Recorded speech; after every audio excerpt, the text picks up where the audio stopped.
J'avais une carence avant qui était le manque de... Je mangeais pas bien, je m'alimentais pas bien. Sur ce tour du monde, j'ai plutôt beaucoup progressé là-dessus et j'ai pas ces carences-là. Donc physiquement, je suis encore super bien, étonnamment bien d'ailleurs. Bon, j'ai des petits bobos, hein, des petits machins, mais je suis vraiment encore capable d'exploiter le bateau à fond. Le bateau est également a priori est plutôt en super état aussi, donc ça c'est plutôt une grosse satisfaction. Ça veut dire que dans la prise de risque, on a été plus ou moins vite, mais aussi on a un bateau qui n'a pas d'avarie majeure et que je vais pouvoir continuer à exploiter à fond. Effectivement, j'ai entre 25 et 35 nœuds de vent. Je suis au portant dans des vagues de 4 à 5 mètres en moyenne.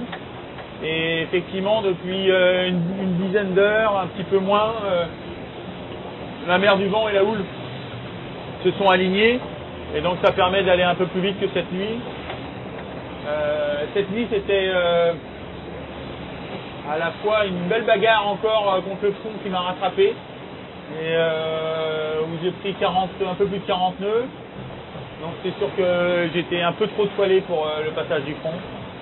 Et donc là, il ne faut pas faire d'erreur. Et c'est là où tu as la pression que même en approche du Horn, c'est vraiment jamais passé tant que c'est pas de l'autre côté. Parce qu'il y a des vents violents qui arrivent et que tu peux faire vraiment beaucoup d'erreurs encore à l'approche de ce fameux caillou. Chaque passage de Horn, c'est un moment différent, c'est un passé différent, c'est un contexte différent. Tu clôtures un sillage, tu clôtures une expérience. Et c'est vrai que ce Cap Horn, il est riche de tout ça et émotionnellement, il est toujours très intense. Quoi qu'on en dise, il n'y a pas que le premier Horn qui est beau.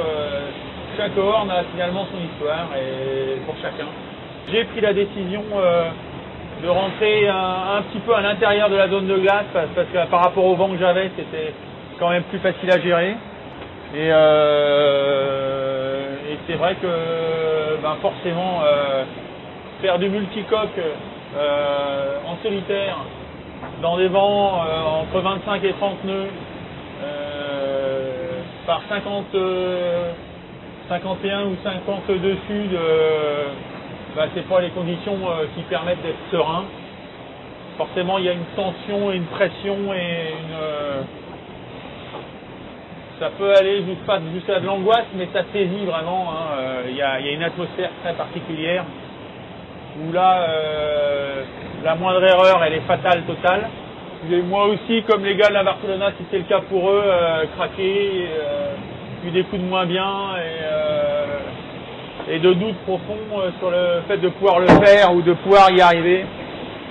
Je suis très honnête, hein, je suis pas en granit. Hein. En multicoque, la torture, c'est le manque de sommeil. Et si tu veux faire craquer quelqu'un et en temps de guerre, c'est comme ça qu'ils font, tu l'empêches de dormir et au bout d'un moment, il pète. Hein. Donc, c'est vrai que dans la zone de glace et même avant, quand on est descendu assez sud, toute cette période-là, j'ai très peu dormi. Et c'est ça qui affecte le plus le moral, c'est le manque de sommeil. Là, ça accélère vraiment fort à certains moments. Là, je vous pose, mais on est régulièrement à 33, 34 nœuds. Je ne sais pas si vous voyez la mer derrière, mais quand elle pousse et quand elle catapulte le bateau, ça part et c'est très fort.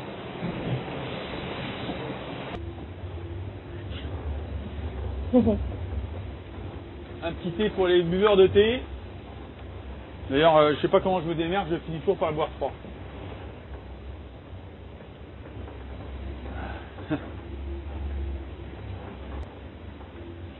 Ouais, c'est marrant de se dire rendez-vous dans l'Atlantique. Hein, c'est un peu comme ça. Ouais.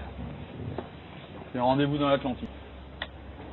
L'Atlantique Sud, c'est là où ça va jouer et c'est là où on va. Depuis le début, c'est là où on a à peu près tout misé. Parce que c'est à peu près le seul endroit où Francis avait un petit peu ralenti et molli. et où nous, il va pas falloir mollir. Donc nous, on a un tour du monde qui sera de toute façon de bout en bout à fond. C'est pour ça que d'avoir le bateau en bonne condition était absolument primordial en arrivant au Horn pour effectivement pouvoir continuer à être à fond pour et tenter de revenir sur les milles perdus pendant l'Atlantique Sud. Donc on verra ça, juge de paix pendant l'Atlantique Sud. Voilà.